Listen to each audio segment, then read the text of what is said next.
Lamer orolida joylashgan, o'zini shaxsiy yaxta parkovkasi va plyajga ega bo'lgan juda ham go'zal orollardan birida 5 xonali duplex penthouse, ya'ni 2 qavatdan iborat bo'lgan xonadonimiz sotuvga chiqdi. Uni hozir sizlar bilan birgalikda ko'rib chiqamiz. Past binolardan iborat bo'lgan fransuz stilida qurilgan, o'zi nomidan ham Lamer oroli. Bu sun'iy orol, Bulgariya orolidan keyingi joylashgan millionerlar oroli desam ham xato qilmagan bo'laman, sababi uylarning narxidan ham bilib olsangiz bo'ladi.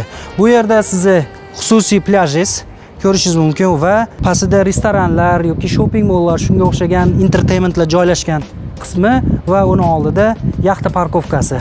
Sizga shunaqangi go'zal, chiroyli, ochiq obzor kutib oladi. Biz hozir joylashib turgan qismimiz bu xonadonning 2-qavati hisoblanadi. Bu 2 qavatdan iborat duplex penthouse. 2-qavatda faqatgina 5 ta yotoqxona joylashgan va har bir yotoqxonalarni hozir sizlar bilan ko'rib chiqamiz. Har bir yotoqxonani o'zini sanuzeli va o'zini kiyimlar ilish uchun qulaylariga ega bo'lgan shkaflari mavjud. 2 ta yotoqxona o'rtasida mana shunaqangi kofe ichib o'tirish uchun moslashtirilgan kichkinagina zalimiz bor va zaldan 2-yotoqxonaga o'tamiz. Bu yotoqxonamiz ham master yotoqxona hisoblanadi. O'zini shkaflari va sanuzellari bilan birga. Bu yotoqxonamizning kattaligi 4,5 metrga 5 metr hisoblanadi. Shkaflardan qo'shmaganda. Bu eshik, orqamda turgan eshik 2-qavatdan ham kirishingiz mumkin degani sababi, agar uyingizda mehmonlar bo'ladigan bo'lsa, siz mehmonlar bilan ko'rishmasdan o'zi o'sha sirazi 2-qavatga ko'tarilib yotoqxonalarga kirib kiyimingizni almashtirish yoki qulaylik. Va sizlar bilan hozir qolgan 3 ta yotoqxonani ko'rib chiqamiz. Bu kichkina yotoqxonalar razmerlari 4,5 ga 4 metr hisoblanadi va har birini o'zini, e'tibor beringlar, har birini o'zini sanuzellari bor va o'zini shkaflari va har bir xonadan chiroyli manzara, dengiz manzarasi ko'rinib turadi. Bu koridordan biz qolgan 2 ta yotoqxonaga o'tishimiz mumkin. Eshiklar, romlar, ovoz o'tkazgich qismlari e'tibor beradigan bo'lsangiz, detski, bu yosh bolalar uchun mo'ljallangan xona bo'lgani uchun oynani ochib havolantirish mumkin, lekin u yerda balkon yo'q. Bu detski hisoblanadi. Va biz oxirgi xonamiz o'zini отдельный sanuzeli bilan. Sanuzeli bu tomonda, kiyimlar uchun shkaflar va xonaning kattaligi. Bu xonamiz ozgina kattaroq, 5,5 ga 5. Va albatta oynasidan dengiz manzarasi. Endi sizlar bilan 1-qavatni ko'ramiz. Kattaligini qarang buni. Bu, aziz do'stlar, duplex penthouse'imizning 1-qavati. Bu yerda 2 ta zal, oshxona va 2 ta ishchi uchun yotoqxona joylashgan. Zallarimizning kattaligiga e'tibor bering. 8,5 metrga 6 metrli bitta zal.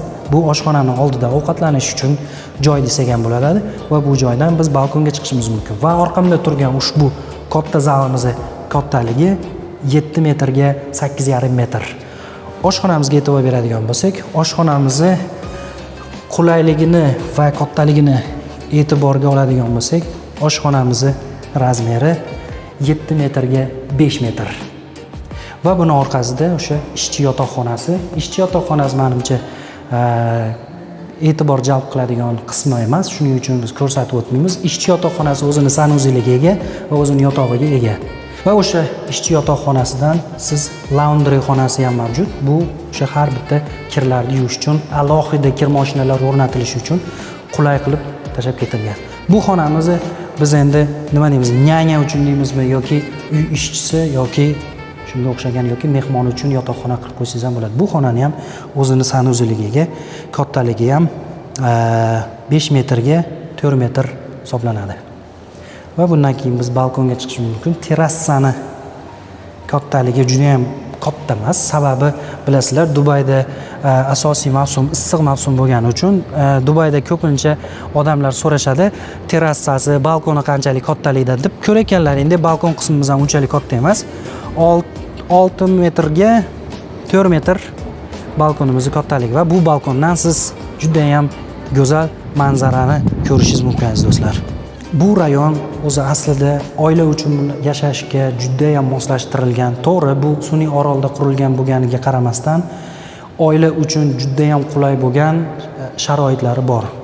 bolalar o'yingohlari, suzish havzalari, sadik, bog'cha yoki shunga o'xshagan qulayliklarga ega bo'lgan rayon hisoblanadi. Har bir kvartiraga Dubayda bilasizlar, parkovka ajratilgan. Bu duplex kvartiramizga 4 ta parkovka ajratilgan. Parkovkalar biz turgan joyda pastki qismida. Pastki qismimiz podium hisoblanadi. Biz hozir podium qavatini yuqori qismida turibmiz. Bu qavatda bizda kattalar uchun basen va kichkinalar uchun basen отдельно ajratilgan va har doim basen ishlayotgan paytda bir dona lifeguard deydi. Nima degani? Bu o'sha cho'milish vaqtida o'zini yomon his qilib qolgan inson uchun birinchi yordam ko'rsatadigan security deymiz, lifeguard har doim mavjud bo'ladi.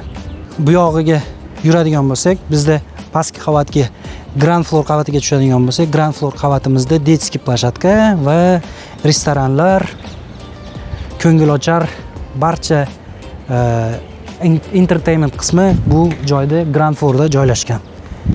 Detskiy plashatka, restoranlar, shopping, magazin, supermarketlar.